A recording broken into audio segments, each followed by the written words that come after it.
Good afternoon, good evening, good night, good morning, good whatever you want to say that's good. I am Myles Sergé alongside my super dope co-host D-KNOX, and welcome to MS Live. What up, D? How are you doing? I'm chilling, man. How about yourself, my brother?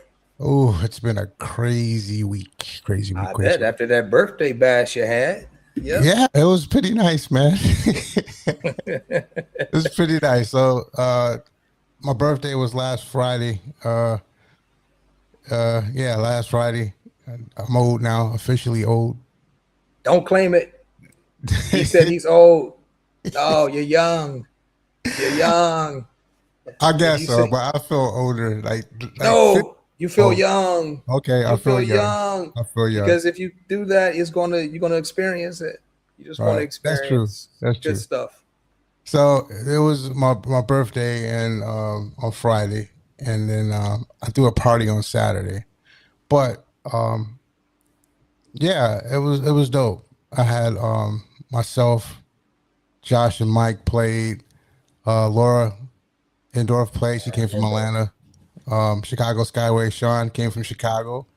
And my good homie and friend Lee Holman came from Ireland, so it was cool. We got gig. We got gig. We got Lee a gig in Detroit at Speaker Box on Josh's. Josh does a residency there every third Friday or something, so we were able to hook that up.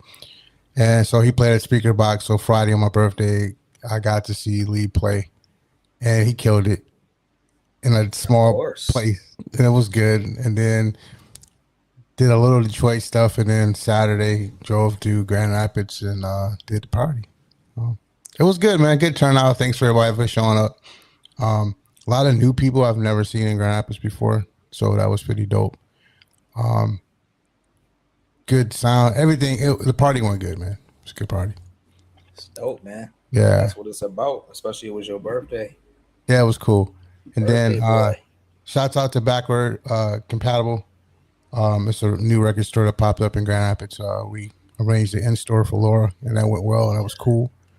And then I came back here Monday after everybody flew home and all that stuff, and went to work Tuesday. And on Tuesday, yeah, let's just say that me and my car didn't agree with each other. So I was almost to work, maybe like 15, 20 minutes on the highway. I'm going like 90 something, right? And all of a sudden, I heard this noise. I didn't pay it no mind. I'm like, oh, I ran over something. Next thing I know, the front end of my car said, "Poof," and dropped. Wow. I'm going sliding down the right hand wheel. Turned. I thought I lost my wheel. But I actually didn't. It was riding underneath the car because my ball joint broke, and I was sliding. And I'm like, oh hell, I'm gonna die. Like, luckily, for some reason, I was in the right hand lane, which I'm never on that stretch road in the right hand lane. Just Mm-hmm. that day I was, and I was able to slide the car over. Like literally, I'm like rolling, like sliding on the body underneath the car. Like, and I got over. I'm like, man, what the hell I'm gonna do? And I wasn't concerned about the car. I wasn't. I was okay. That was great. I was concerned about getting to work. And like I can't be late. Which is crazy, and I shouldn't even be thinking that way. But Right. what happened? Right. So I ended up calling my cousin. Shout out to Terry. He came from Flint, and I swear I don't know how he got to damn near Lansing in 20 minutes, but he was there. Yeah. So He did some vortex for stuff or those who don't something. know, my cousin, he's a sergeant for the Flint Police Department. So um, he came, he got me, picked me up, drove me to work, dropped me off, and on his way back because he had to meet the tow truck to get the car and drove it back to Flint. Um, on his way back, leaving my job, he gets pulled over and gets a speeding ticket for going 65. I mean, I'm like, yo, he told me later, he's like, you can't make this up. So he shows me the ticket. I'm like, you're a cop. They didn't hook you up. He's like, no. Oh. So yeah, it was just a crazy day. It was a crazy day, man. I got to work. Crazy stuff was happening at work, but that was my weekend. You And now, survived. after about $1,200 worth of money I had to pay to get the car fixed, it's still not done. I got to get 2 new tires because one popped and all this crazy stuff. So yeah, next week I should be pretty all right though. But that's my week, man. My birthday. There you go. 52. What, That's what happens. and 52. Mr. Tony says, "What about the fight, MMA?" Let's Oh, see. I'll get into that later. So I had a little run-in with a guy. I worked the door. I really don't play. I played like 45 minutes at the last 45 minutes of the party, but usually my sister, shout out to Natalie for helping me out, and Emily, everybody.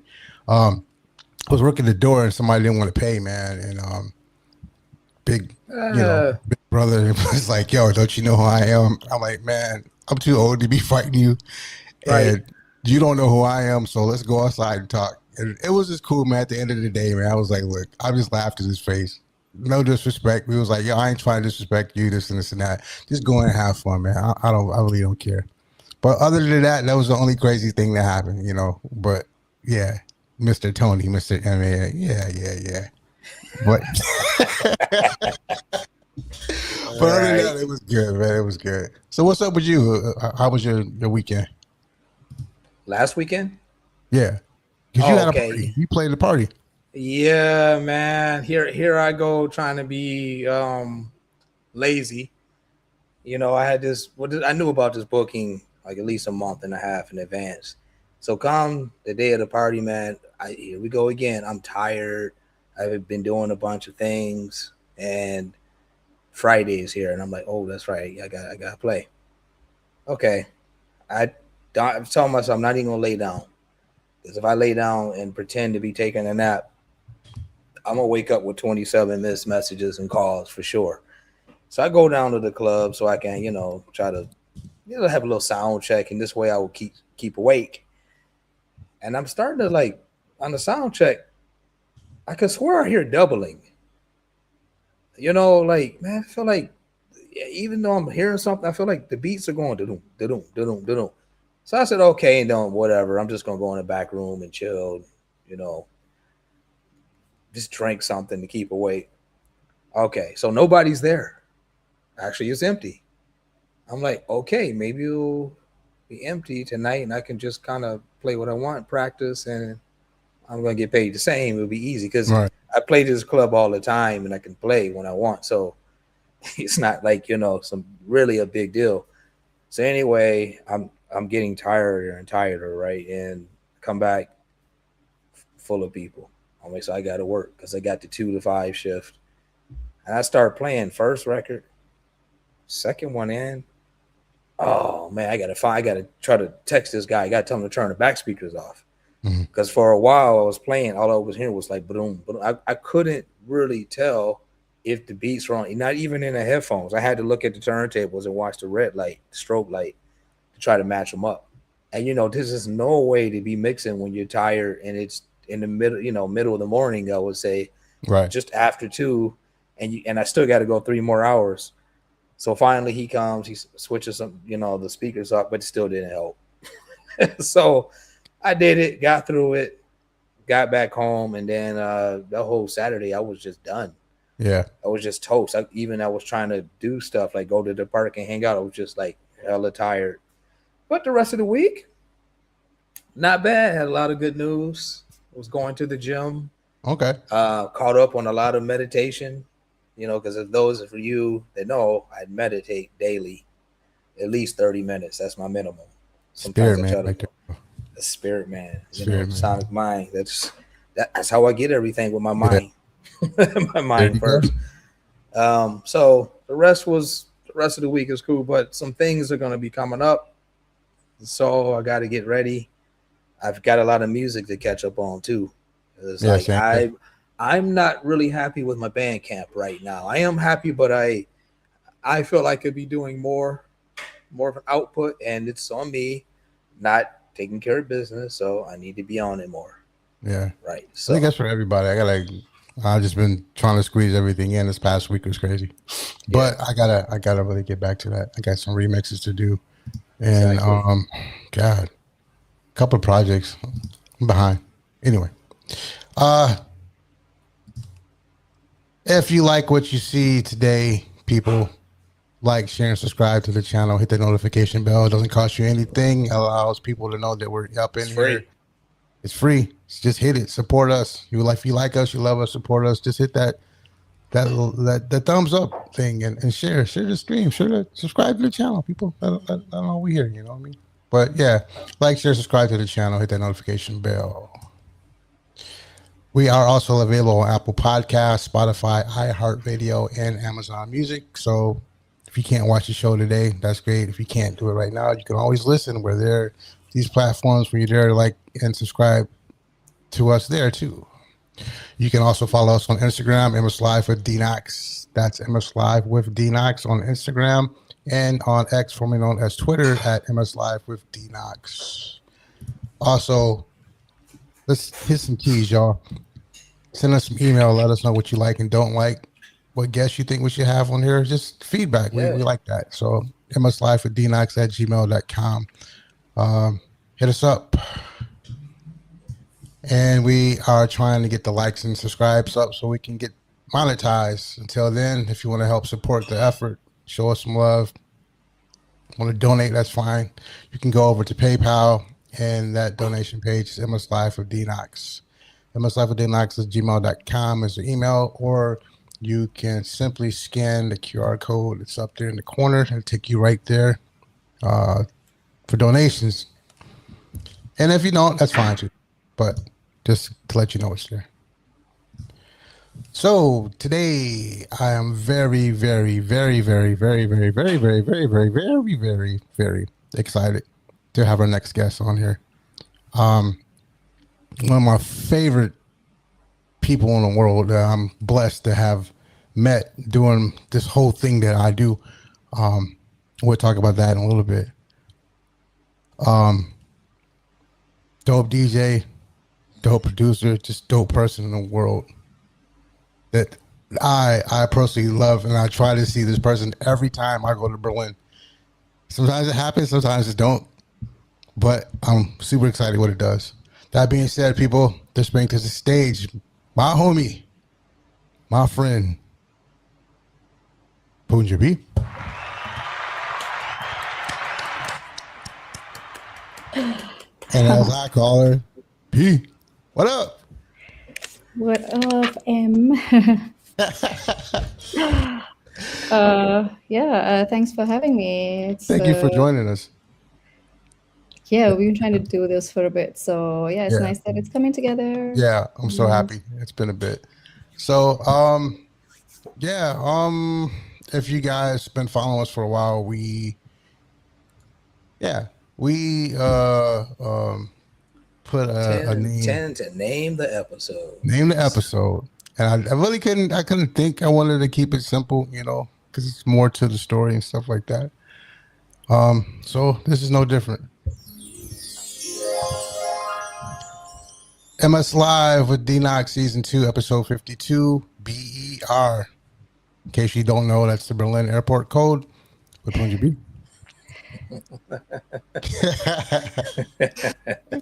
So there's a couple of references in there. If you want to get to that, that's fine. But I remember when we first met, and I was trying to talk to Dano behind the scenes about it because he had asked, and I remember when we met. And if I'm not mistaken, and correct me if I'm wrong, you were still doing your previous job and you were on a layover. Is that correct?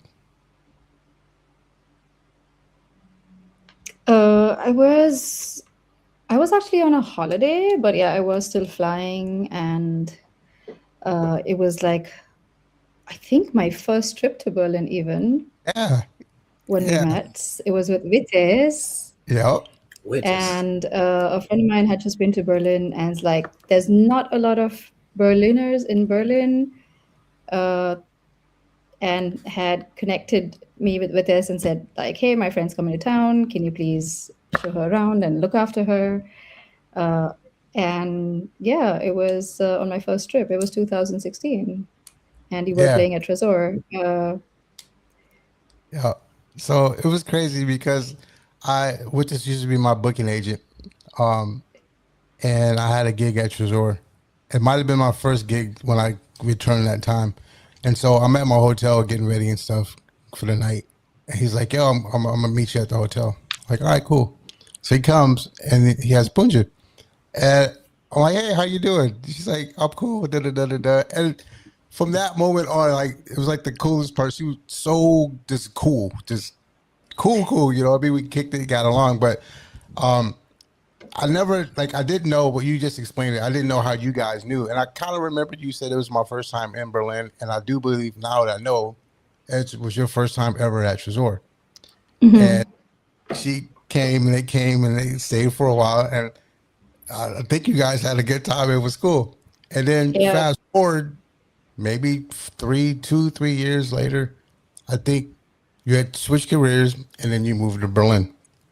And at the time, which I didn't know, and this is one of my questions I'm going to ask you, this is probably my first question. Before that, you were really wasn't into music like this. Were you DJing before you came to Berlin or no?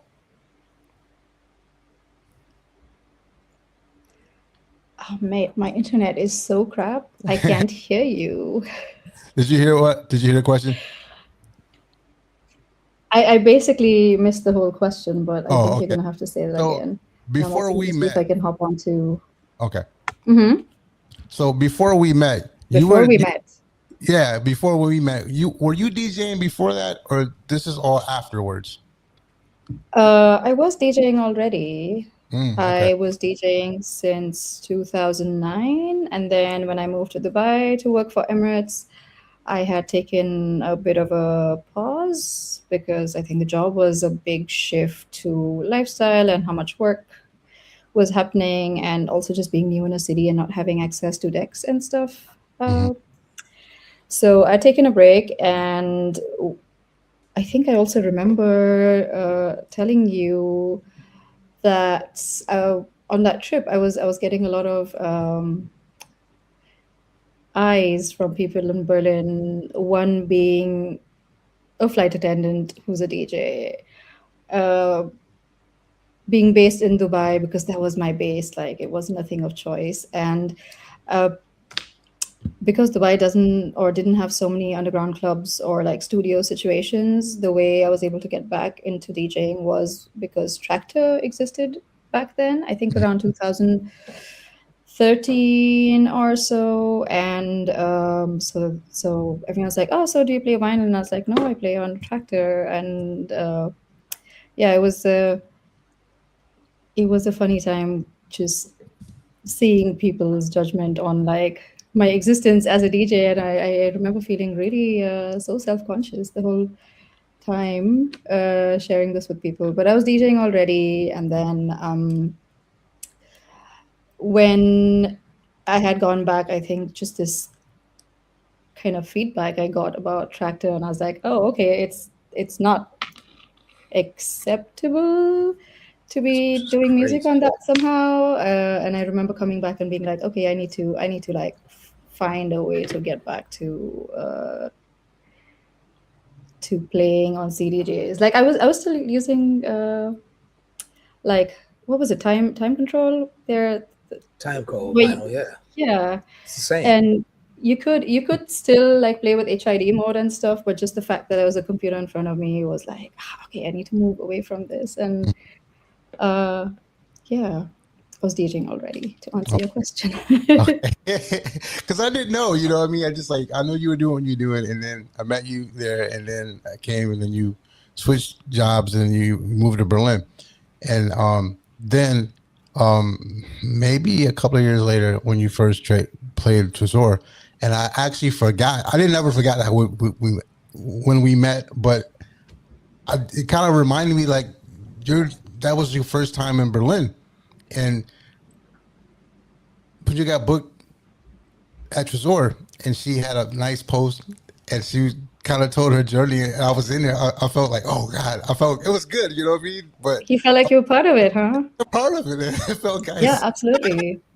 Because I remember specifically when you were playing, the lights were like they had like this rainbow kind of a light thing, which is a very popular photo of Trezor as well, with the bars and the lights going as a rainbow. But that was actually the lighting when you were playing, and Mhm.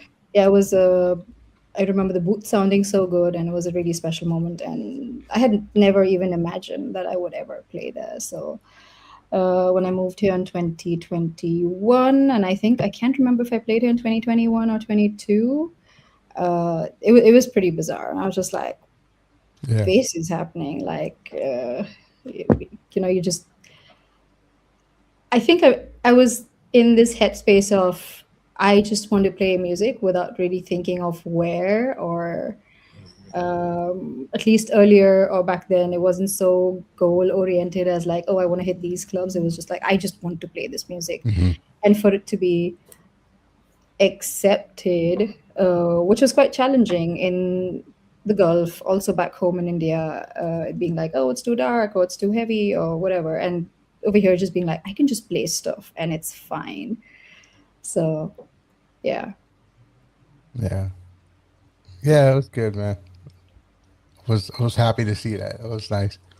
But like I said, like you're one of my favorite people. So I love seeing you. That all was the really time. sweet of you to Yeah. say. Yeah, it's been we've known each other now like for what, 10 years? Yeah, it's crazy. Mostly pen pals or internet or text pals. Yeah, it's crazy. So yeah. Now, Myles, I gotta ask you because you mentioned the last time we were in Berlin together that I met her with Witches, but I'm not recalling. I know that time around 2016. I was playing a lot on Witches, those deep fry parties. Some of those different clubs like About Blank and even Trezor. I think I did like 2 parties with him in Trezor too.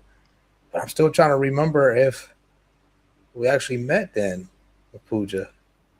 If I did, oh man, I'm drawing I a think blank. it was when we played Grismusler. Oh, that play! I forgot about that. I think it was in.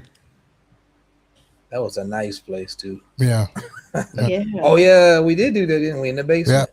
We was in the was silo. playing- Yeah. That's right. And I was using Tractor. I used to tell those people in Berlin all the time, "Oh, you're using Tractor? Hey man, I tell you what. If it's a problem, go give me 50 to 100 of your records. Give me 3 turntables. I don't even know the records." And then they wouldn't say nothing else to me about Tractor because I was like, I started in hip hop with vinyl, so I don't want to hear nothing about no Tractor. It's like I think as a DJ, technology you should learn on all platforms. CDJs, controller. I like doing hybrid sets too. Sometimes live sets, sometimes vinyl sets or DJ sets. I hate when people just kind of put you on you got to do it this way or that way or it's not acceptable. If someone's on their phone and they're rocking, I'm okay with that. If I hear the music and it sounds good and I'm dancing, I really don't care what someone's using. But yeah, that's what I was just going back to what you said earlier about the whole Tractor thing. And yes, people out there, I still use Tractors sometimes to rock the party. So I don't care at all. I mean, hey, this was like Something. 10 years younger Pooja coming with like starry eyes to Berlin for the first time and being trashed a little bit. So it was, Yeah. But people still say stuff to this day sometimes. Oh, you're using, I know how to use the CDJs just as good as the next person. They're not hard, to use at all. yeah, for sure. But it's I mean, like, yeah, in the end, people on the dance floor don't care, in all honesty. They don't care. If they're having a good time, like you said, somebody might be on their phone or an iPad. And does it really matter? And I wish like this whole judgment bit didn't exist. And of course, playing records, or when I started playing, I used to like cut CDs. It was like with the little Denon mixers and like, having to write CDs and stuff. So it was a whole different era also. And it takes like a very different effort and way of building sets. And so like, sure, it's difficult. Digging records is a skill and being able to put that together. So I understand why people revere it so much. At the same time, the attitude of holier than thou in any aspect is always such a put off. They're not telling Richie or Chris Liebing. not, don't use track or whatever. They're just out there dancing to their sets, So I think a lot of people, they spending time, look, okay, what you using? No, don't worry about it. It's about the music. Does the music sound good? Is that person passionate? Are they putting their heart into it? Then that's all that matters to me. But I do have a question for you. Mm. Yeah. Please tell the audience, all of us here, what was the day-to-day life like growing up in India? As a child, as a teenager, as a young adult, and what is the day-to-day life like for you in Berlin now in these current days? So in India, I think my fondest memories, or like memories that I have, are like mostly of summer and how we would be climbing trees and taking our bikes and just going on little adventures, just cycling around with a bunch of friends. And when I was in school, then it would be school till about 4 in the evening. And after that, it was just being outside, like everything that we can do to stay outside the house. That was our goal. And that meant playing gully cricket with the boys, or playing badminton on the street in front of us. I was quite a tomboy, so I always was playing like sports with the dudes in the colony where I lived. And we'd play something called Lingori. I can't even translate it, but it would be like a stack of 7 flat-ish stones that you find, and you hit it with a ball, and there's 2 teams, so one team has to put the stacks back and the other team will hit her, like the other team has to take the ball and like hit a person from the opposing team. And yeah, just like a lot of getting dirty and playing in the mud and climbing trees, and eventually, I think closer to like my 10th grade and stuff, I was playing a lot of basketball. So then it was just being out on the court for like hours and hours till our parents would come and fetch us and be like, okay, hey, like y'all have been here for 6 hours. Are you going to come home or not?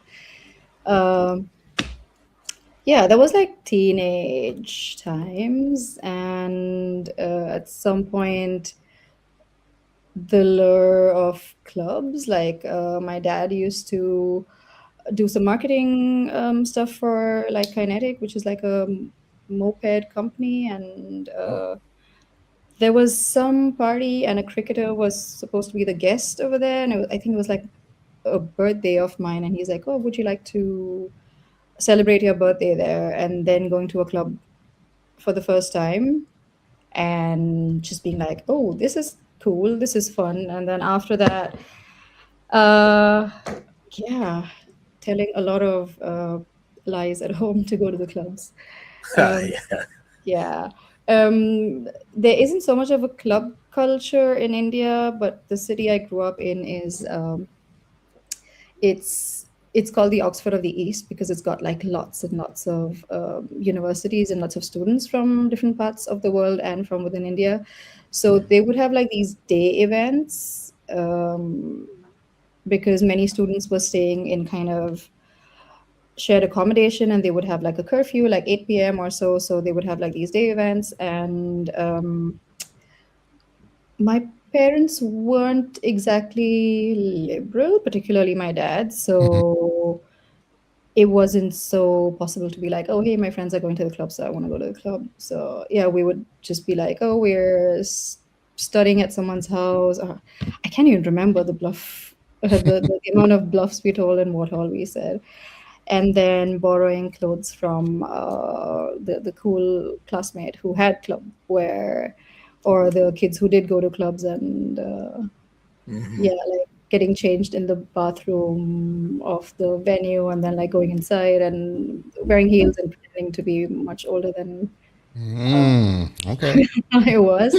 There wasn't this whole ID thing in India, so we didn't have to fake IDs and stuff. But yeah, like going with like slightly older friends and um, just being blown away by then being like, that one person's like the DJ has like so much of power and control Hmm. over this whole room, like 200, 300 people, and they're having such a great time. And I think that was also like these earlier kind of a seed was sowed somewhere around DJing and around music and being like, oh, you can like make people feel so much of exhilaration and feel a certain way with music. And I remember I even had a thought of like, oh, this person could like just change things or like fuck this up in a moment just because like he's literally puppeteering this room Right. right now.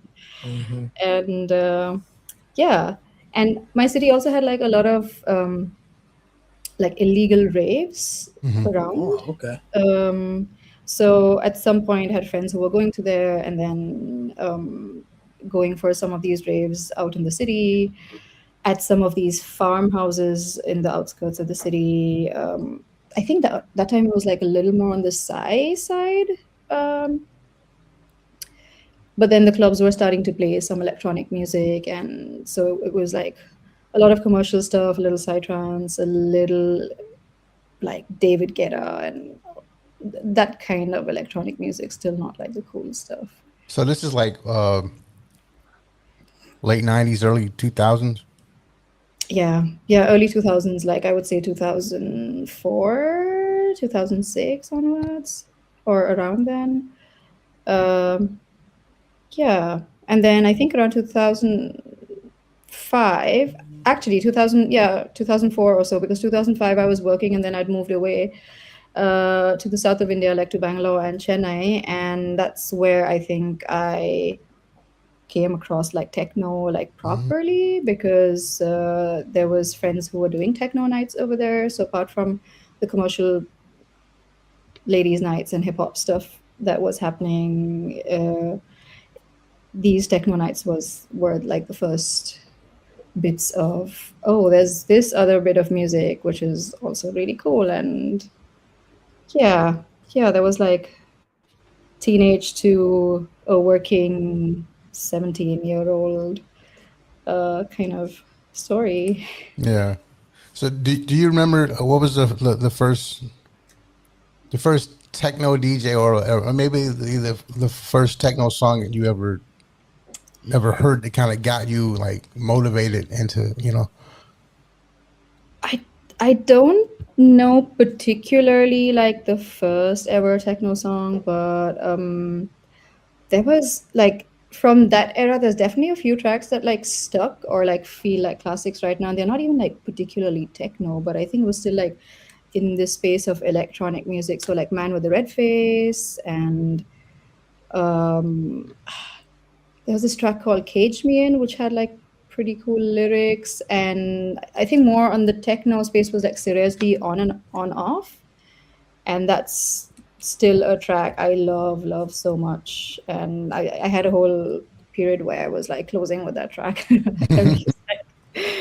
uh, yeah, so and the first person who I heard playing techno was Adam Rahman, who also used to live in Dubai at that point. So we had like a lot of overlap of friends and people and scenes between Dubai and Chennai at that time and Bangalore. So yeah, those were like early nights. There's also this person called Joba Khan who produces under Moderak, who's an excellent producer. He used to do these nights called Clang Farb, and that was like a whole night which was proper techno. And I remember even while we were entering even while we were like entering the club, I would already know if Joba was playing or not because it was such a distinct sound. And um, he's to date one of my favorite producers, very underrated, not doing music constantly or so much, but when he puts stuff out, and I'm just like, okay, that's really dope. Hmm. And yeah. And yeah, Donald was asking, how is it now to be living in Berlin compared to all of that? Like that was quite a trip down memory lane. And living in Berlin feels surreal. Recently, somebody got to my attention how I was living my dream, or living also like a lot of other people's dreams. To be able to live here, to be able to work at a company like Ableton, which is, um, I think, such a big blessing. That's the reason I was able to come here. And my visa is um, from work and being able to work with communities and artists at the same time, expand musically my own sound. Uh, I think we like also really spoiled over here how much we take for granted being able to see some of our favorite DJs like multiple times a year, Right. and how for some people maybe it's a once in a lifetime opportunity. So yeah, it's really special. And Berlin's such a great city. Like I go out over here and I step outside even like to go to the grocery or something, and I meet like two or three people I know, and really feels like home so much. Um, and also on the end of being whoever you want to be and exploring your identity or expanding your identity, like there's no stopping of what you can be and what you can do over here, which is very freeing compared to back home. And where back home there's like so much of segregation of genders, there's so much of cultural things that come into play. And yeah, I feel very privileged and very grateful to really be living my dream. Yeah. So your move when you moved to Berlin, was it everything you thought it was going to be, like everything you imagined, or was it like, eh, you didn't really know, and then once you did, like, or was it like, I know moving from a different country somewhere is always challenging, but like, what challenges did you face, or when you did make the move, and then try to say earlier, I'm not with it today, but was it everything you thought it was going to be? Uh, I don't think I had like a fixed idea of what it would be. It was just like, oh, hey, I can go there and play music. And I know I'm not going to have to kind of contort to people's expectations or everything that I was facing living in Dubai at that time, or like wanting to play gigs in India and being told, like, oh, hey, this is like too dark or too hard, and being like, oh, this is cool, but like it doesn't sell. I My idea was just being able to come here and playing music that I loved, irrespective of what it felt like to anyone else, and knowing that I would find a space to play it. Uh, what I didn't expect was how hard it would be. Like, nobody tells you how finding a place to live, like a permanent place to live, is so challenging. Nobody tells you flatmate situations here can be like really unpleasant and very challenging. Mm-hmm. Nobody tells you that the medical system here is a nightmare, and like the basics of living. Like Really? musically, it was all great. Like I was here exploring clubs, going and meeting people, being like given an opportunity to play once the clubs were starting to open again, and then people hearing me, and then getting booked from really kind of word of mouth, or because people liked what they heard. Like all of that was happening very organically, and that was really good. Mm-hmm. And at the same time, just like living in Berlin was, it was really difficult. And I wish I was warned about it a little bit, because it feels almost like Berlin throws punches at you to be like, you want to live here? Are you sure you want to live here? Okay, cool. Here's this thing to deal with.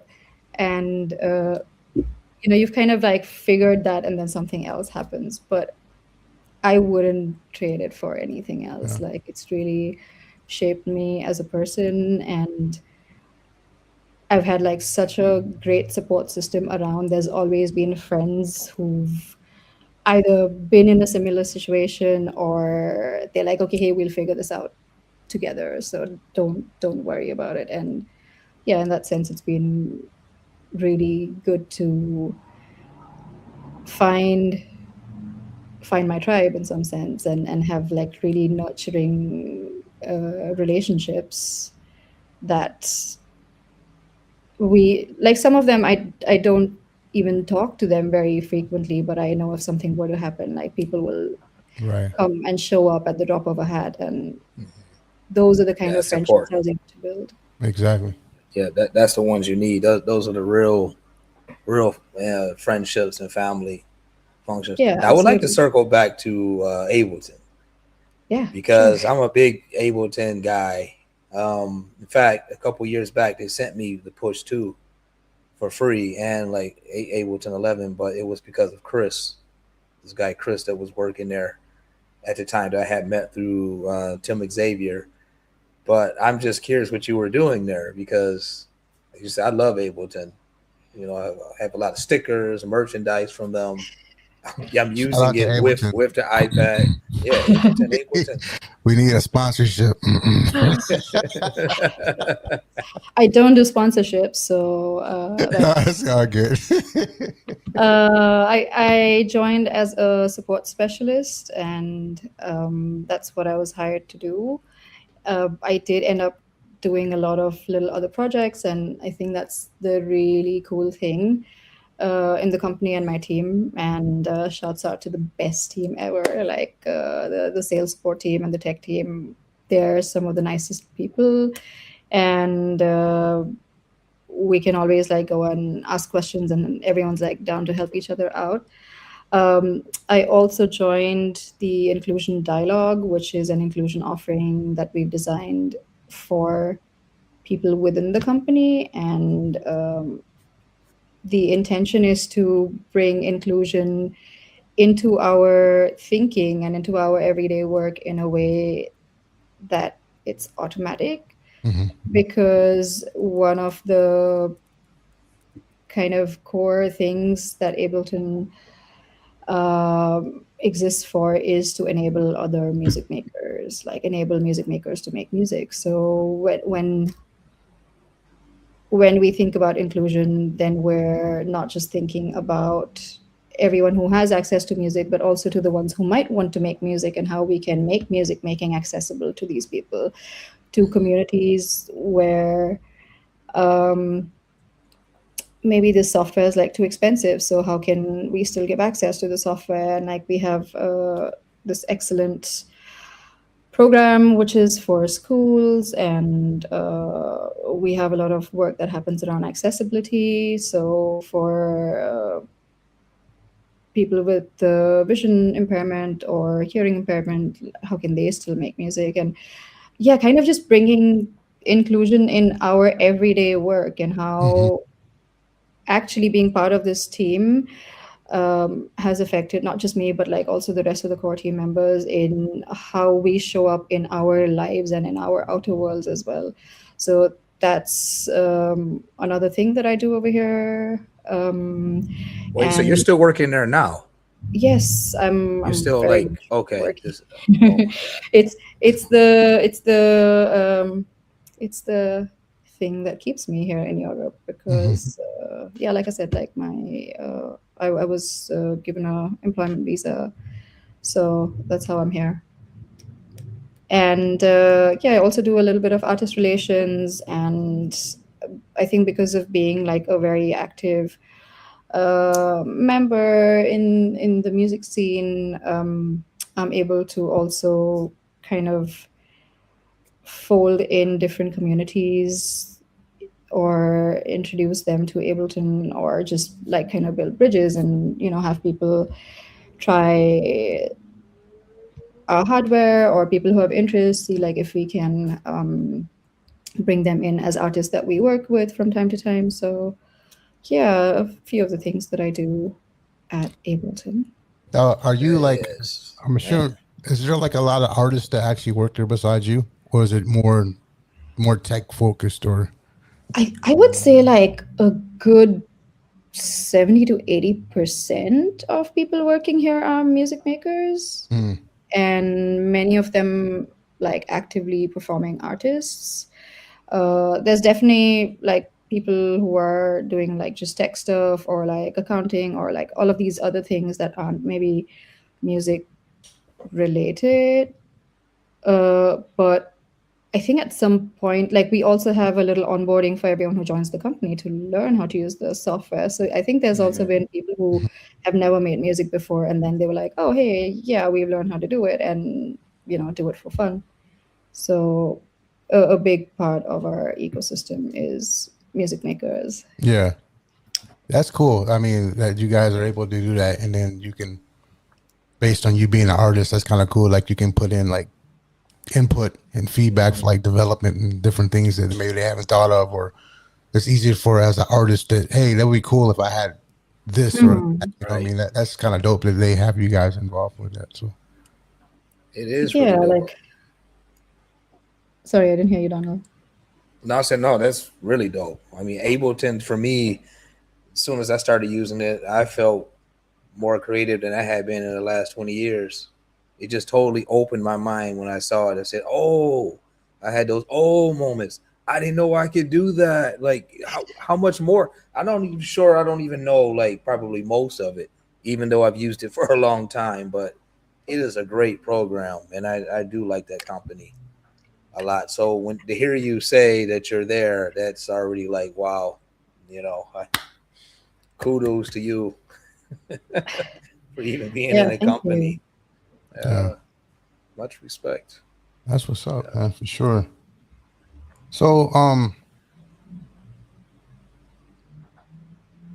going back to like you growing up in India and where you are now, I know you're doing your production as well as DJing. So like you growing up back in your home country, like how did that like shape the way you do music or listen to music or interpret music? I often think of that, and I think I've just come to the conclusion quite recently is I didn't have like a reference of, oh, hey, here's a cousin who went to clubs and got me CDs, or um, parents handing some records that they used to listen to, kind of a thing, which I think is quite common in the West. So my reference of music and my knowledge of electronic music has been a lot from my adult life and Mm-hmm. from the times that like we went to parties and digging and just maybe listening to some podcasts like RA, like the RA sets and things, and being like, oh, hey, that's cool. And there wasn't even Shazam, so I'm trying to figure how we like it would be like asking friends and being like, oh, hey, have you heard this? And like trying to find what music it is, or if there was a track list, then going and listening to all of the tracks and being like, oh, hey, which are the ones I like. So I wouldn't say there was a lot of my childhood references or habits or listening that's affected my music in that sense. What I do think, though, maybe when it comes to production, a lot of the music I made in the last few years was a reaction to things that were happening, and a lot of these things were unpleasant, unjust situations happening in the country, and it was reactionary. So there was a lot of anger and feelings that were kind of channeled into these bits of production. And I see a lot of like Indian influences being used in a very cheesy way. So for me, hearing Indian mantras or things in electronic music has always felt like not so cool. Like I've had like a bit of a ick about it. Okay. And it was only recently where a mate decoder, he was playing his debut at Berghain, and he was playing his set with just his music, and he'd used some tabla and sitar sounds, and it sounded really nice. It was done in a way that wasn't cheesy. I think what also maybe sat with me was that this was this person and it was like his culture and it was from his culture, whereas I think a lot of other stuff or other people using mantras, first of all, like all of these chants are, there's a place and time for these chants. Like the Mhm. mantras are like, I'm not religious, but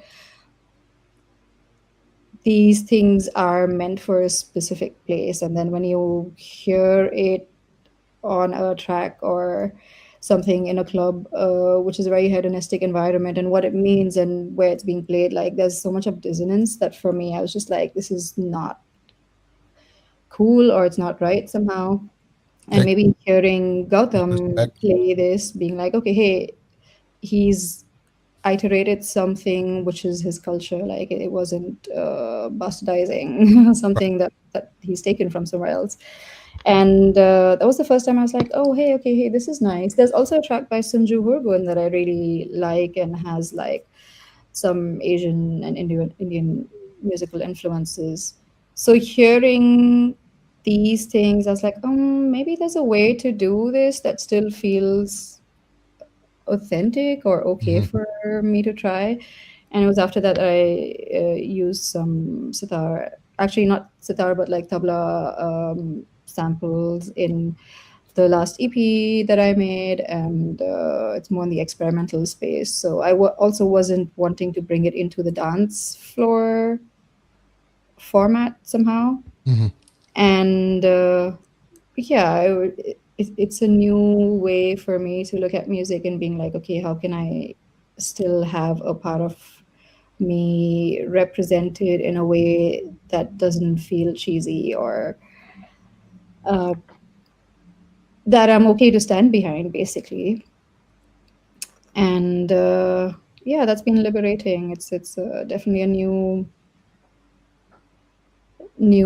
era or a new area that I'm exploring. And recently there was also a project in India where these artists went and recorded some women from indigenous tribes in central India singing, and they basically went with a bus and made a studio in a bus and went around recording these women, and had Flinta producers make music from the samples of these women singing. And Hmm. things like these, like projects that are like empowering women or empowering a certain group, which doesn't feel like we're abusing something that's culture, Hmm. but actually holding it up and uplifting it, feels more meaningful to me. And that kind of, like, I will now do a track for their second compilation, and I'm like, okay, hey, that I can stand behind. And uh, I don't feel like I'm stripping my culture or using it, abusing it somehow. Right. That's dope though, because I do see that a lot. That people take things to use it because they think it's cool or not, but not really understanding what the true meaning of you know behind it. And I think I think it's dope that you recognize that. You know what I mean? So Mhm. I because mean, we all do it, I suppose. I was just curating something at Waking Life Festival, which is a diaspora offering, and one part of what I curated was a discourse on decolonizing yoga and the historical existence of third gender identities pre-colonial times, because yoga has also been taken and used in ways that's not actually yoga. It's been made to fit a dance form, or like there's beer yoga, and like just a lot of things that yoga is not. So we had a teacher who also works in this space talking about this, and we also went on to speak about how, we do this with like cacao or ayahuasca or just, I don't know, taking things from other cultures without actually thinking about the roots of it and what is the real meaning of it. Like, it's not to, inspiration's everywhere, right? Like, it's not to say you cannot, take anything from anyone's culture. Like, maybe you experience something that moved you so much where you feel like you want to work with a piece of music or a form of art or whatever that might be, and that's okay. We as artists are constantly being inspired from different things, That's true. Very true. but at the same time, using something without knowing the meaning of it or where it comes from or what it stands for, and then using it in a way that's like really far from what it's meant to be, it's just something that we can all be more aware about. Yeah. Deep stuff. Yeah. Pretty deep. She's a deep person. Yeah, I never really thought about like the last thing you said about the whole yoga thing. I never really thought about. I know people that do yoga and stuff, but then I think about like yoga's everywhere. And I have a friend from high school. She has a yoga studio somewhere in Hawaii or something. And I don't know if you remember D, but like at least over here, and I'm sure it might be over there, in Berlin and stuff. But it was like this big thing about this hot yoga thing. Yeah, the hot And yoga. Yeah, she just kind of told me like, that's something that somebody made up. That's not that, you know what I mean? And people are just doing it because it's like a trendy thing to do, you know what I mean? So, but yeah, I kind of feel that though, but I didn't know, but until you said that, but. I mean, hey, that also happens with electronic music, right? Like with techno, everyone wants to do techno, but how many people actually know where it came from, what it stands for, and especially when people are policing others about being political on their artist pages, and they're like, why don't you just like shut up and play music? Why are you talking about politics, or why are you talking about like social issues happening in the world that we're living in? And we're like, techno is politics. Like, techno is political. It didn't start as like a fun thing for you to consume, so it's it's funny how this kind of taking from other cultures exists everywhere, and then it just needs to be in a form that's more palpable for people to consume and be like, hey, this is fun or this is easy, so that's how I'm gonna use it, or that's the bit that I want to indulge in without thinking about the history, without thinking about all the pain and all the struggles of the people who created it at all. Yeah. Got a comment from David. David, I'm assuming you did a talk at Waking Life. The talk at Waking Life was incredibly powerful. Yeah, Dave was there at Waking Life, and there was a lot of people who walked away as like, whoa, we've never thought of. I mean, yoga kind of became the big-ish topic in that conversation, but just also made people think of other things that we use. Like, I have a top that a friend gave me. It's like this really nice Chinese collar style thing with dragons. It's beautiful, but like I feel so awkward wearing it, or like I will wear it like if it's Chinese New Year or something, or like there's like a couple of Asian nights that happen over here, so I'll wear it like very specifically for those things because I feel like I'm appropriating something that doesn't belong to my culture. And while it can also just be a trendy print, and it's in the little things, like even if the thought is there, I guess that's something. Yeah. that's dope. Yeah, it is. Because I mean, just to have the awareness to think about that, because most people don't at all, you know what I mean? So Totally not. Yeah, we're capitalism just makes us consume without really thinking, right? Like it's the same with using Amazon or Shein or any of these things. Like it's just so easy and accessible. Uh, Yeah, accessible. Yes, everything is just right there, right there. Yeah, and to stay creative when everything's so accessible is that's something in itself. Even with all these distractions, all these devices. I say right we have right here to stay creative, and this time even to make a DJ set at home, because there was a time where I wasn't even doing that. And I said, no, you need to, you know, keep rehearsing your playlist, even if you don't DJ or something with all these distractions and devices. Just even looking at the playlist, being aware, or just listening to the tracks in your DJ playlist sets, for example. So, yeah, exactly as you said, but stay creative. I did want to ask you something. Uh, let's just see what you would tell me. Um, Oh, uh, no, it's nothing. It's nothing that's gonna send her to prison or something like this, man. But it's because it's usually when I ask something related to Detroit techno.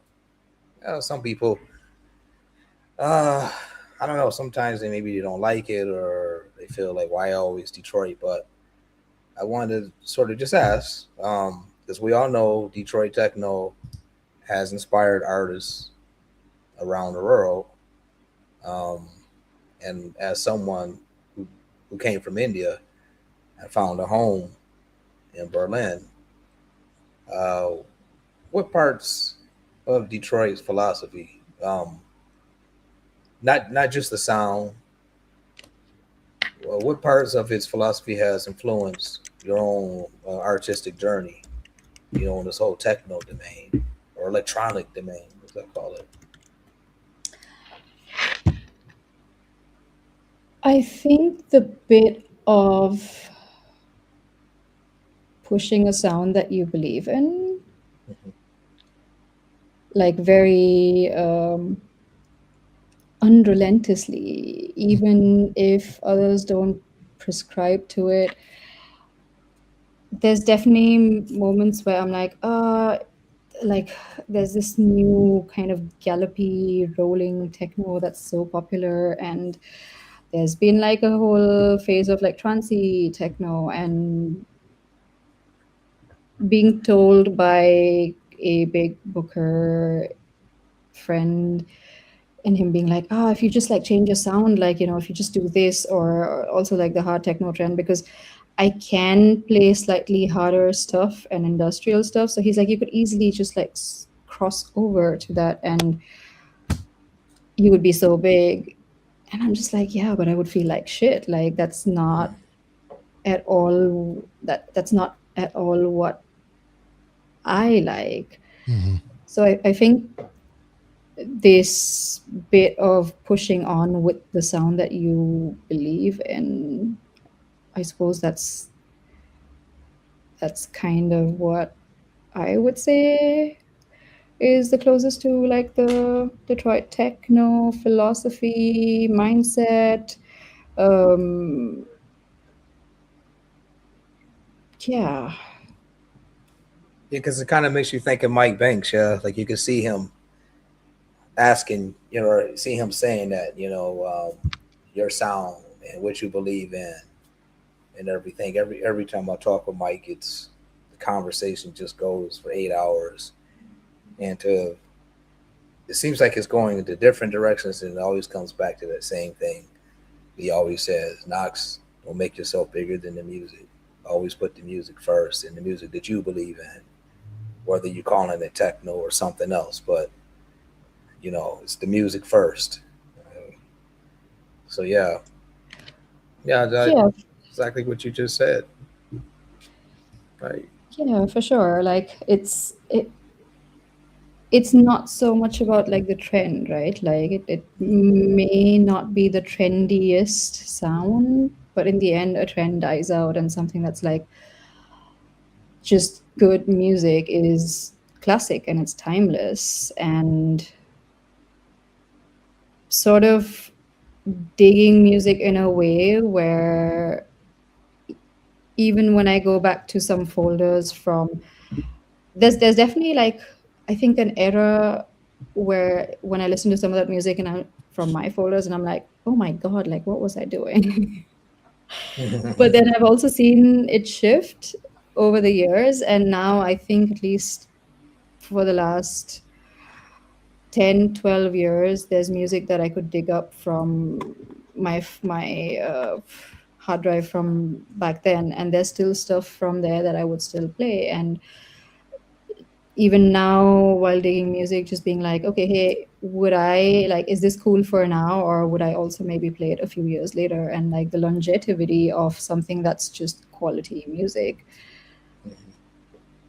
and stuff that I like it's possible that my taste changes a little bit over time, but in the end, it's like, hey, would I stand behind it? And I feel that way also about like music productions, right? Like while putting something out and being like, okay, hey, can I stand behind this 100%, whether or not somebody else likes it? And Right. that was definitely like the process with my last ambient EP and the one that'll come out next, which is also an ambient experimental EP. And I'm like, it's not techno. It's definitely a new space that I'm venturing into. But I just felt like, okay, hey, I can stand behind this 100%. And it didn't matter if anyone else liked it or not. So, like, when a label picked it up and said, we want to put it out, and I was like, oh, cool. But even if that hadn't happened, that was still my philosophy of that's music I stand behind. And I guess that's a good intention to have with music. Yeah, Right on. I can dig it. I can dig that. That's Gotten used to Berlin, but when I'm traveling, I often find that other cities have like a more rich tapestry of sounds, and then I'm like recording stuff and like to use just weird sounding things in productions sometimes. Um, if I'm working with a friend and if they have some gear, like we might also like get a riff from a synth or so, but I don't particularly work with hardware at the moment. okay. Don't need to. I was Yeah. Miles. I already know my thing now. I'm mainly on the iPad these days. iPad, man. Yeah. I'm an iPad man now. I mean, I still use Ableton, of course. This is with the push, but I mean, it's the same stuff. Do you use Especially the Note? Ableton Note. Yeah.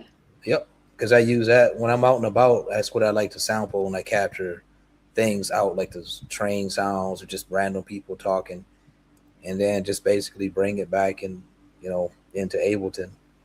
But I also try to use the phone for sampling into other programs that I have, like because there's a few programs on iPad that are similar to Ableton. The music, the same kind of philosophy, concept behind it, the same workflow that works pretty much the same. But I like how the iPad seamlessly works with Ableton. Just simple through a USB cable. Plug it in your computer, and you got whatever you got on the iPad running into an audio channel into Ableton, and still being able to use push to control the iPad or whatever MIDI controllers you have to control things on your iPad while recording into Ableton, for example. But I just like the portability of the iPad, because last time I was there with Miles, when we were there, he saw I just had the iPad, and he opened it up, showed him a track right then and there. I said, you see, but you got to kind of, I don't know, have a head in mind for it. But I just realized myself, because for a time I was using hardware again, but like a hybrid system.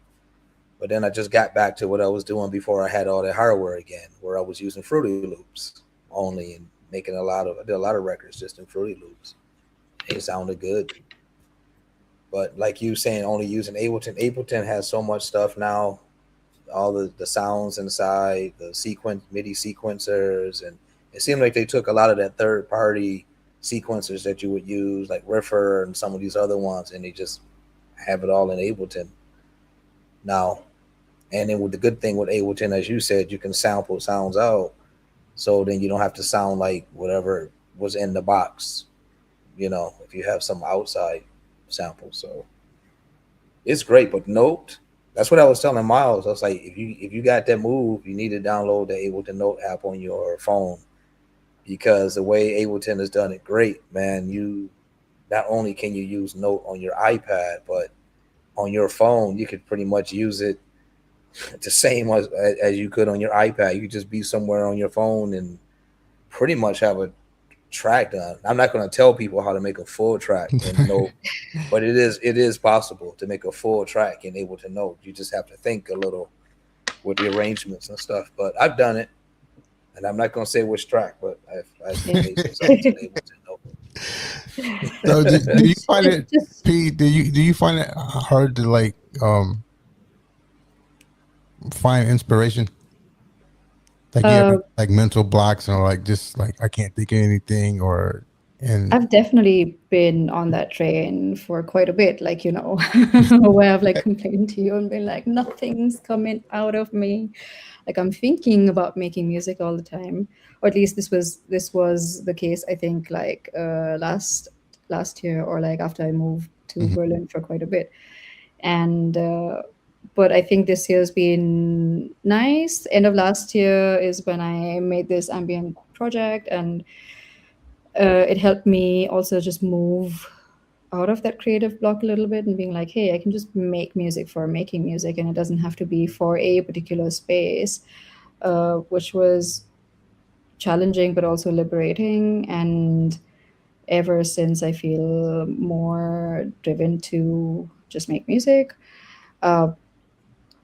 I've also figured that I work really well with like deadlines. So just taking on like remix projects and being like, okay, I have like a submission date and I've committed to somebody. So I'm gonna, come up with something. And then you're not relying on motivation so much, and just being like, you're making music.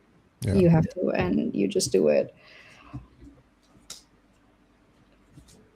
I think I also want to say that, hey, none of us got paid to promote Ableton so heavily on this episode. This is not a sponsored conversation.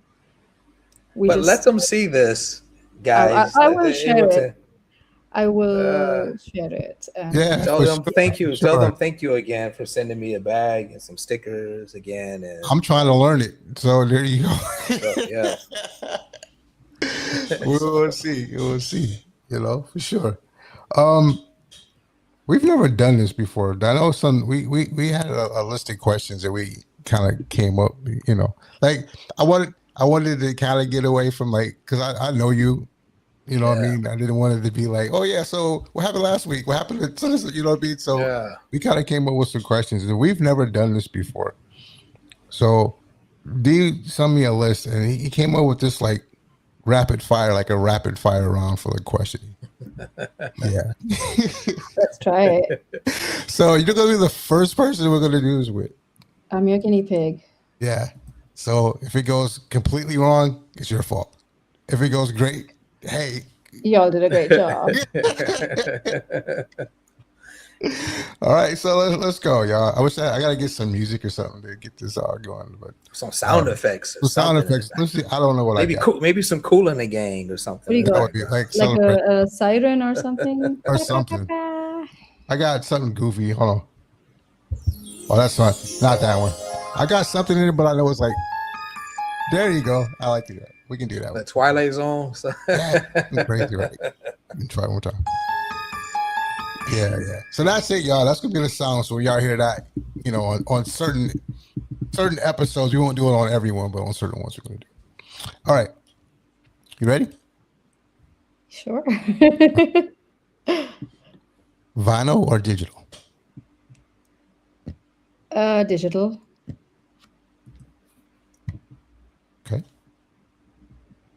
Detroit or Berlin? Ooh, Berlin.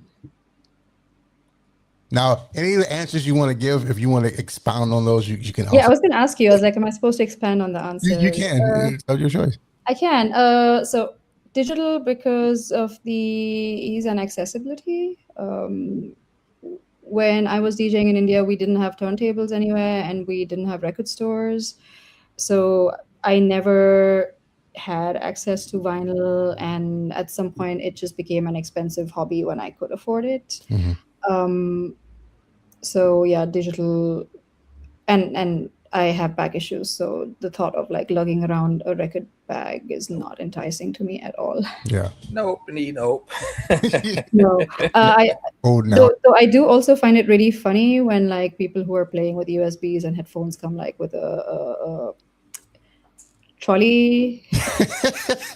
What are you doing? I have a friend who does that, and I'm just like, mate, just get a tote bag. But yeah. Right. Unless it's backup. Maybe it's backup with records.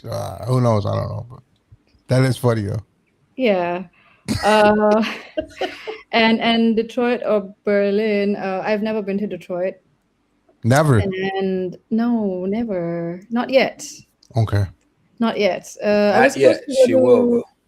Yeah, I was supposed to go to DMF, I think, a couple of years ago, and I kind of like made the plan and got like everyone to apply for visas and stuff. And I think I had like a flight, and I couldn't make it myself, and a bunch of friends ended up going. So yeah, that was really sad. And right now I don't have a US visa, but I'm first trying to do my citizenship over here, so I'm not like having a visa in a different passport and having to do the US visa again. So Gotcha. and Berlin, because I do like the weirdness and the darkness and the existence of everything and everyone over here, which I am assuming is not such a Detroit thing.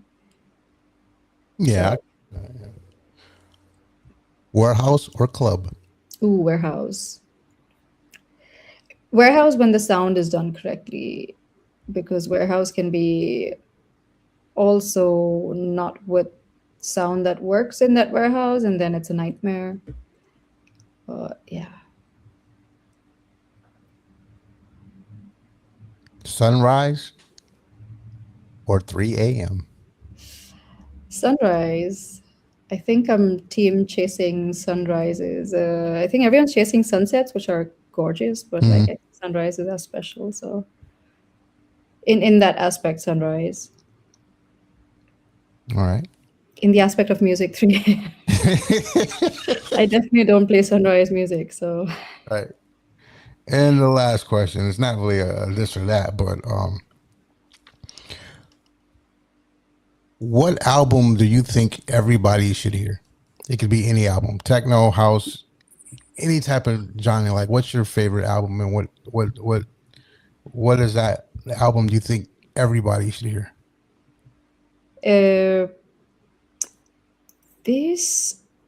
So I'm not so much an album person. I rarely listen to stuff cover to cover, but there's definitely music from this film called Roja.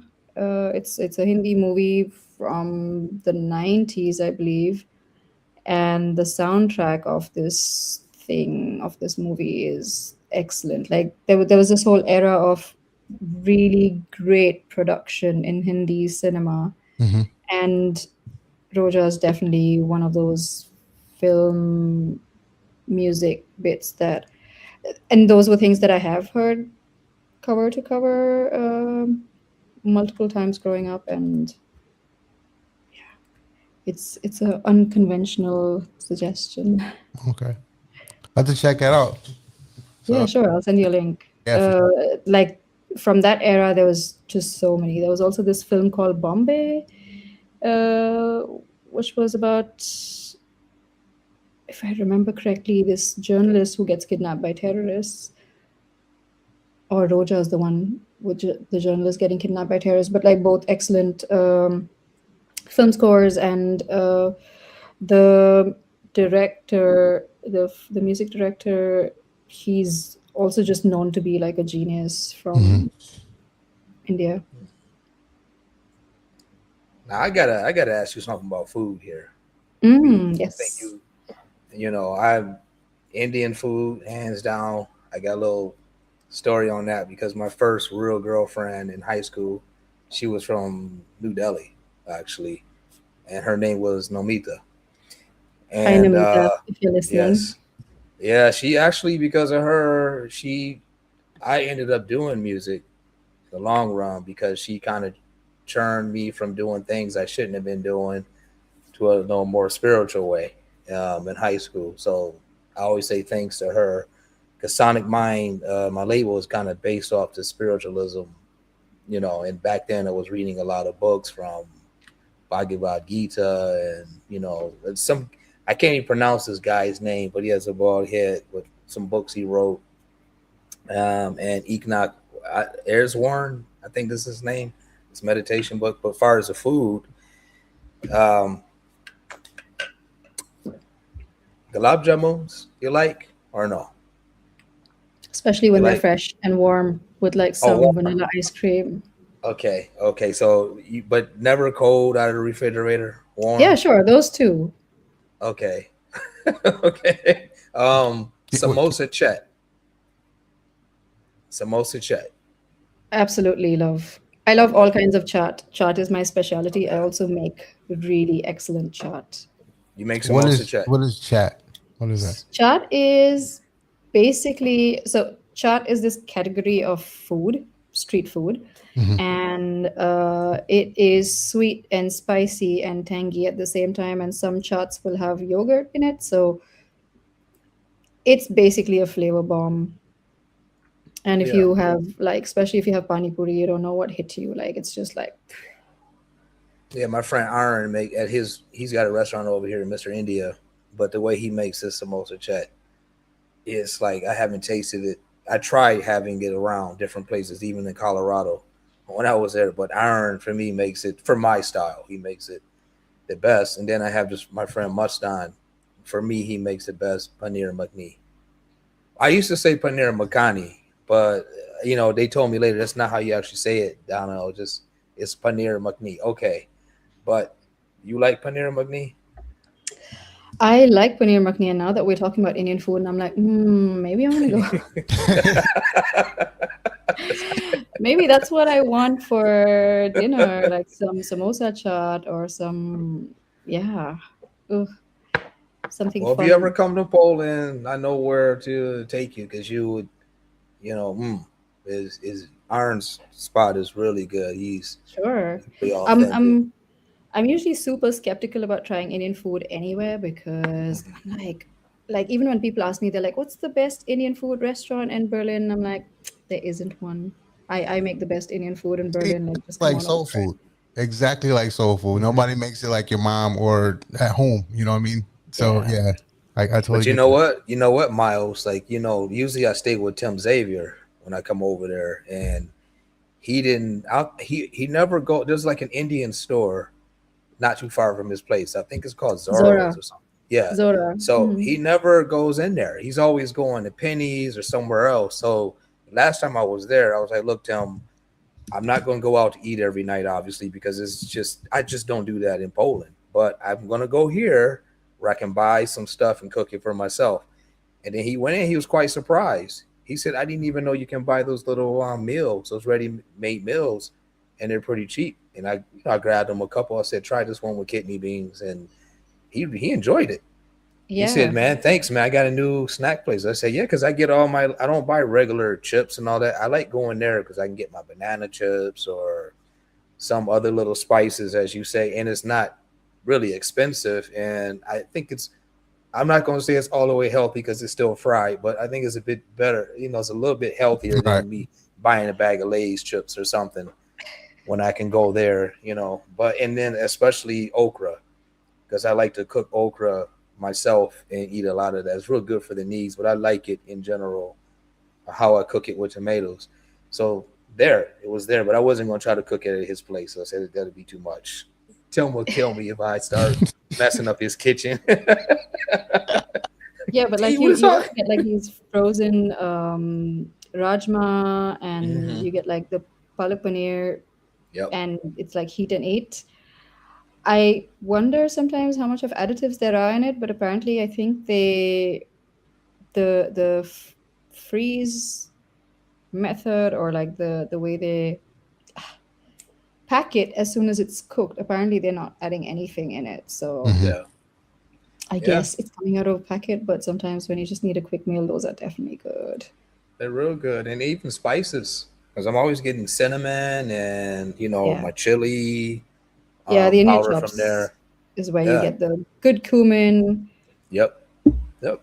like Exactly. We have a lot. We have like maybe 8 of them over here in Warsaw. Like they kind of compete with each other, which Mhm. is good because I can go get it cheaper here or there.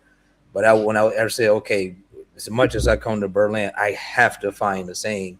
And I just looked on Google and I actually called the guy. I said, I'm going to come over in a couple of days. So could you, if you have this thing, could you put it aside for me and don't sell it? I'll buy it when I get there, I promise. And he did. So that was pretty cool. So now in Berlin, I have my little place to go in yeah, case, you know. So I had to ask, you being from India, I have a lot totally. of experience with the food and culture and stuff. So Yeah. Yeah, like So, food culture is like massive in India, and food's mhm. there on every occasion. It's celebratory. It's yeah, there's good food all the time. mhm. We So got to when I go to come to India. Berlin too, you gotta tell me if there is a restaurant I can go that's not too expensive, but I can get some good stuff from there as well. Yeah, there's a couple that are popping up now because I think in the last couple of years there's been quite some heavy migration from India, and I Mhm. think that's also made the Indian restaurants like become a little more authentic, or at least like there's a few that have popped up that are not Germanized. So Yeah, many yeah, restaurants over here will do like coconut curry, like coconut milk and yep. everything. And I was like, we don't even use that much of I coconut milk know. and Yep, it's stuff. Like true. it's ridiculous. That But is true. there's some that are nice. Hmm. Yeah, I Nice. figured. Yeah, I know they do the same thing here.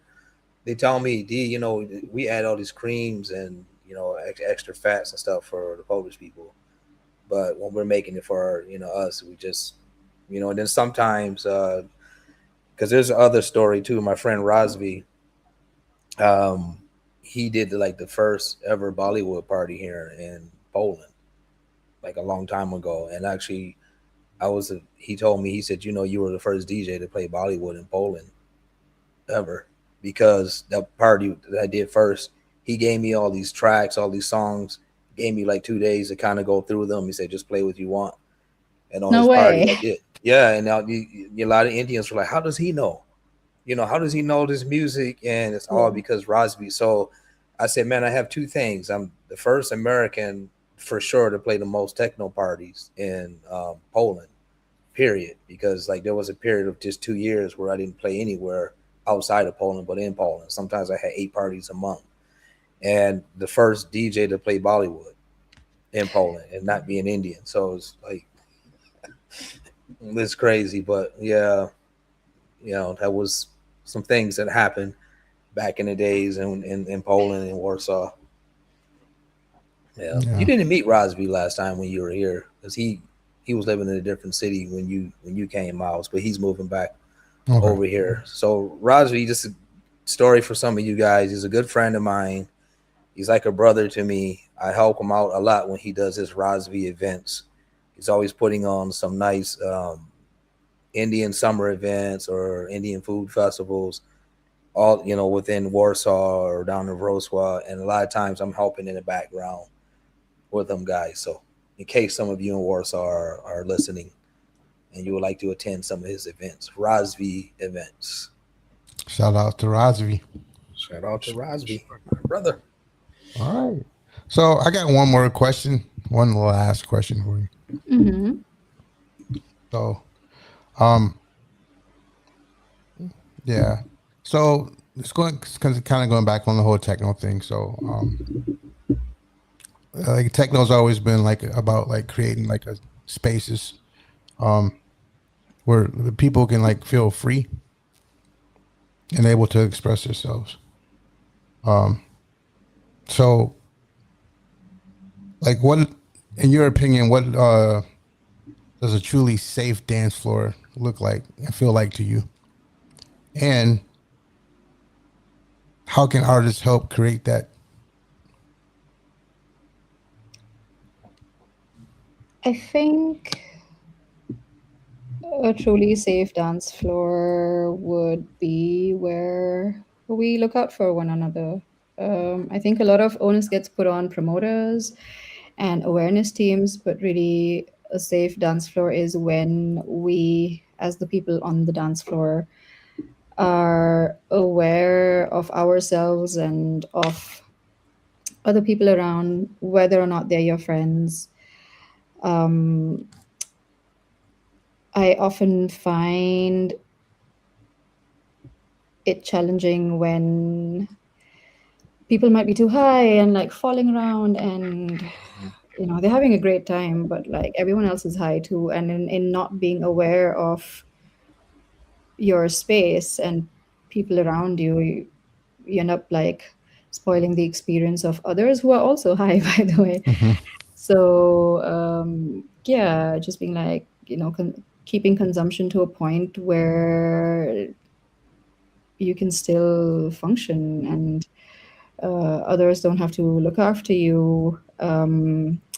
Being able to notice discomfort of somebody, or if someone's looking unwell, and having the courage really to interject and check on them. I'd rather be wrong in assuming someone's not okay or someone's being bothered by another person and haven't spoken to them than not interject. So yeah, I think safe dance floors are the ones that we create and exist in the way we want it to be. Mm. And as artists, how can we make sure that happens?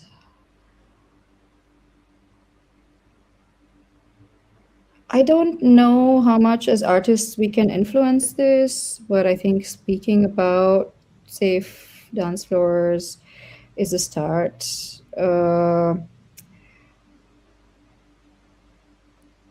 So in Berlin, awareness teams, or like a thing that says bad behavior of any kind will not be acceptable, or like no discrimination policies exist and are communicated.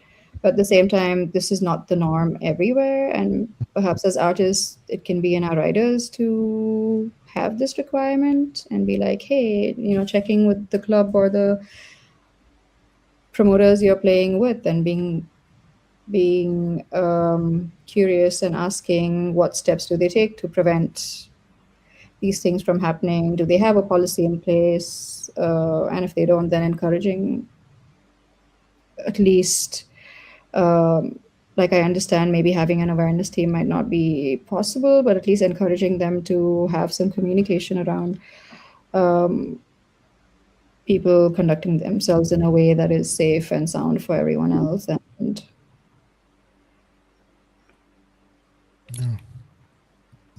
I think that's like the least we can do, just asking, do you have such a thing in place? And if not, have you thought of it? Right. So do you have any questions for us? This is a new segment because we usually don't do this either.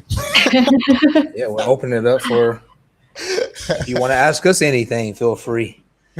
Yeah, absolutely. So no, just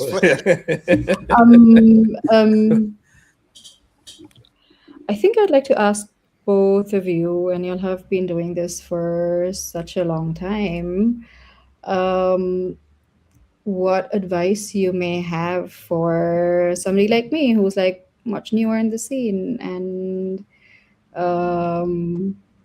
not as established, or kind of making my way to somewhere.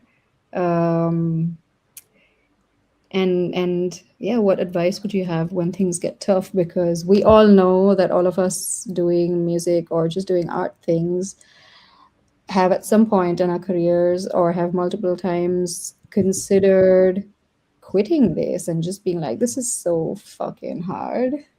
Yeah. So yeah, I got a couple of things for you. You want to go first, D?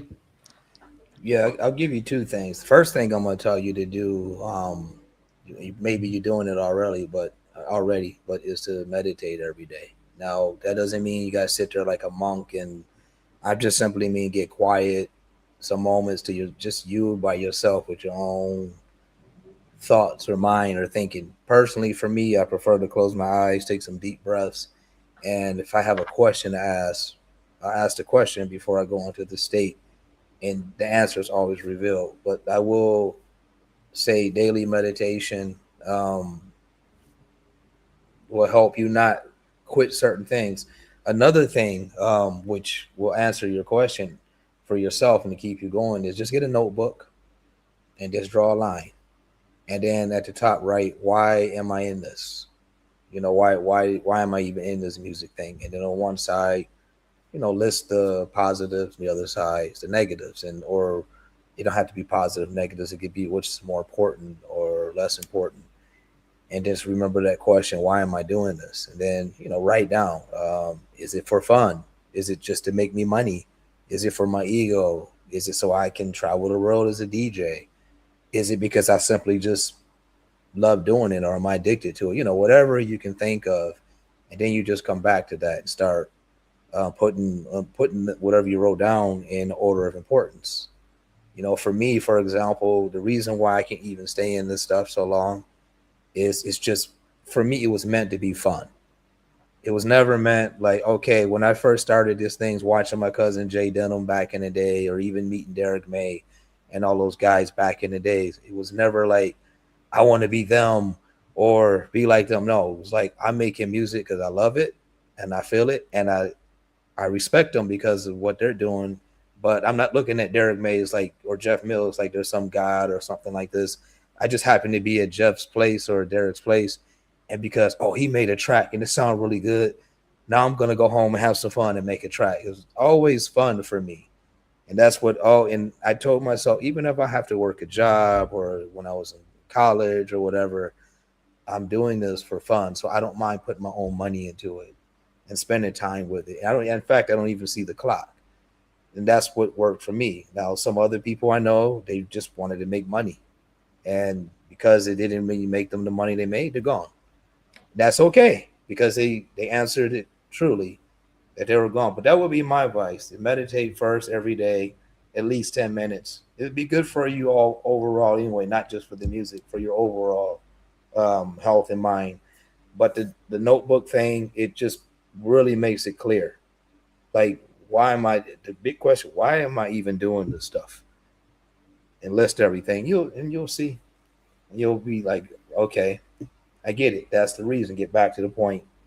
I'm doing it or I ain't. So that would be my advice to give you, for the long haul. Because you're gonna figure it out yourself through that. What you should be doing, what's right for you, what's true for you, and everything. But Thanks. no, you're welcome. No problem. Anytime. Friend of Myles is a friend of mine. My advice, and I tell this to most people, but you're already doing this, so you're late. But I'm gonna say it anyway, so people know. You know what I mean? Get a job, and you have that now. Don't quit the day job. No, don't. Because people don't understand. I mean, I get it. Everybody has dreams and stuff, but you got to eat. You got to pay bills. You got to be able to live, put clothes on your back and this and that. And I think a lot of people I see, they get into this thinking I'm going to be the next Peter Tosh or whatever. You know what I mean? That I'm gonna do this. And this stuff can change overnight. You could be the hot person for a good year or so, depending on what moves you do and who you know and what you did behind the scenes and all this and that. And that could all end tomorrow.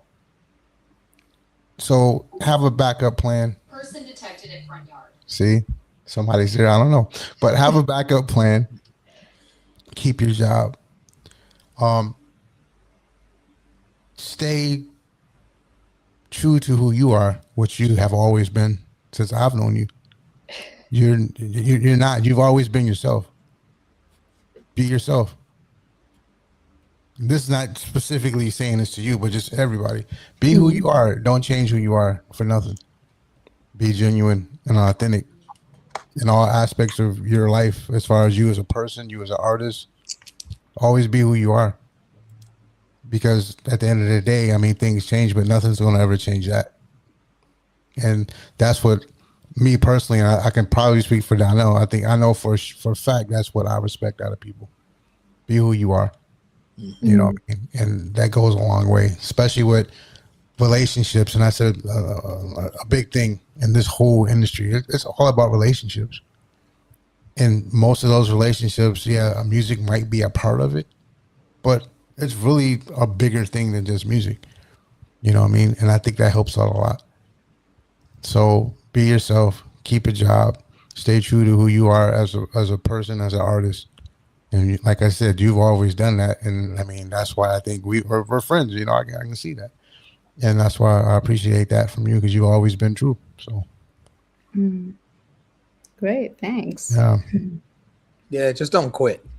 And don't Whenever quit. you start something, don't quit. Just be a trooper and weather the storm. You know, there's going to be some moments where you're like, yeah, what am I doing? You know, what am I? Even the DJing sometimes, I thought, dudes, you're on the lineup. These guys are like way younger than you. Like, it's kind of as silly or embarrassing or something. No, but you're going there to play music, you know, for some people that never heard this track or whatever. So just go and do it. But I understand, you know, it gets to certain things. And do I want to keep doing this? Or, you know, it's kind of like a mix of stuff. But just keep going anyway. What do you got to lose? Like, you know, even if you're doing other things, like Myles said, if you're working somewhere or you got other things going on and maybe you're not doing so much of it, but just still keep it going, because you never know whose life you can change. Just you might organize an event or you might put out a record and someone loves that record, and then later, hey, I changed my life because of your music. You know, I've had that from a lot of people who wrote me, especially some people from South America, like, hey man, because of your label, I changed my life around and now I'm making music and going in a good way. So sometimes it just be that, you know. But, yeah, and you never know who's listening. For watching or whatever, you never know. Yeah, people be watching that you think don't be watching you, because some people also consider you competition. They won't say that to you, but they'll be sitting back just watching. You know how you see them little things where they're so shack behind the bushes, like how DJs be looking when they, you know, they ain't gonna say nothing. But if you're doing something good and you doing something, you better believe somebody, especially in probably in Berlin, where you're in a pool of sharks. Not saying that, okay, everybody is in the community, whatever, but you probably also got haters there too in Berlin, and people that, you know, act like they're cool and they want to see you something, but don't really want to see you do more than them, you know, as well. And they're watching. So they ain't going to say it, but hoping you quit or just stop. So you got to think about that too. Just keep going. Just, you know, just a little bit. Don't stop. So I think that's my advice, at least. Yeah. But you're already doing it. You're on the path. You're doing your thing.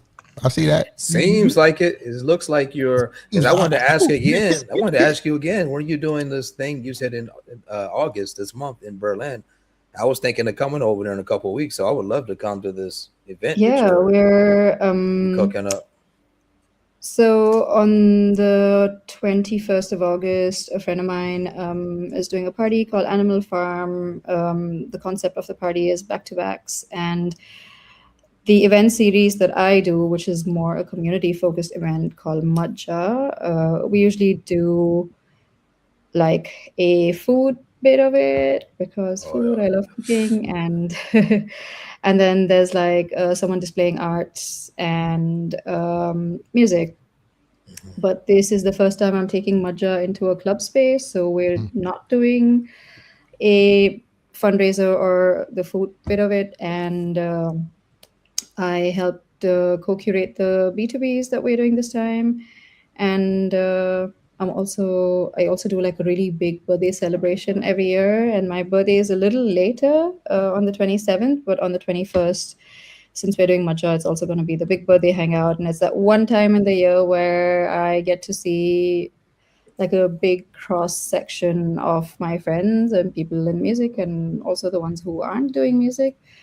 And yeah, we'll have like a little hang at Crack Belmer, like from 8 or so, and then from 10 o'clock we'll have the music. And Crack Belmer is also like it's not one of the bigger clubs, but it does open its doors to smaller collectives and communities to put on events. So yeah, it's a really nice space. They've got a lovely team and really good sound, and we're looking forward to just having a little hang and a dance over there. And I'm really excited because normally me and Geoski, who's the one who does Animal Farm, play back to back. But this time I have invited a friend who is a Swedish DJ living in Finland, Mia Magia. Okay. And both of us are going to go B2B. And I've heard her twice, the 2 times that she's played in Berghain. She's phenomenal. Like the energy of her music, it's party music and it just keeps you going. So I'm super excited. And then 2 other friends, Lee and Zenzil, they're going to play a B2B together as well. And it's another friend's birthday. So it's just going to be like, I'm not even thinking of it as like an event or like I have to promote it or so. I'm just like, hey, this is going to be a birthday hang and friends are going to be there. So yeah, if you want to come down, Janelle, that'll be lovely and cute. Yeah, 22nd is I need to check. 21st, it's a Friday. Oh, even perfect, because I thought to come for a longer weekend to stay, and I was thinking in a couple weeks. So then for a fact I would come then for that and stay a few days. So if we can correspond on Instagram, or if you got email, I can get more information from you about for sure, event and a few things to ask you if possible. So just better to reach you on Instagram, yeah? Or yeah. Okay. I'll write you my number and then we can chat. And Myles, we'll miss you. He'll be back soon. Yeah, hopefully we'll see. Be back. I miss everybody too. I think like so far it's looking like one time a year that I can go. So I'm starting to plan for next year. But yeah, if something happens, who knows? Might hit a lottery or something. I don't know. It's also a long way and expensive. Yeah, that's very true. It's very true. Just to travel. Yeah. Sitting on that plane and the airport. Mind your step. But you got to do it. Like, it's delayed. What? No, I already been sitting here. Now you telling me it's delayed. Last time, I wish I had more time. I was only basically there for a week. So, but it went quick. Like I seen everybody. Well, not everybody, but I seen key people that I wanted to see, and we linked up. I think. No, I called you. You hit me up. You're like, oh, you're here. I was like, yeah. I was like, what the fuck? Yeah, right. I thought I reached out, man. I guess I did. She's like, you're here. I'm like, yeah. But she helped me because I was trying to link up with everybody, and she helped me get in contact with Cecilia too. So that was great. It was a good thing. Yeah.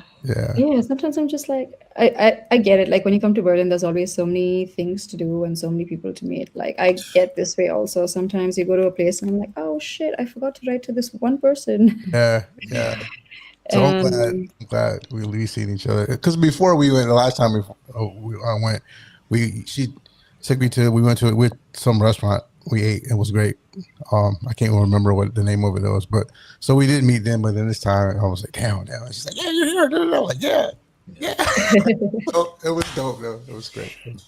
I mean, hey, I got no qualms.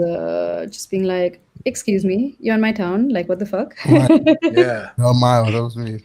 I'm sorry, but it worked out. It was great. So yeah. Now we're here, and this worked out too. So yeah. Yeah, I'm glad you did the show. We were talking about this from that last time. We got to have her on the show, man. Yeah. That's a Yeah, must. I think You Donald, know. you heard that I had the radio show on Refuge, and that's when you were like, "Oh yeah, we've got to get Yeah, that come on." on. We got it. No way. Just Yeah, we're trying to build this thing up. And we love doing this because we like giving people space to talk, tell their story, and people that we want to have on the show. And Miles and I, we've known each other a long time.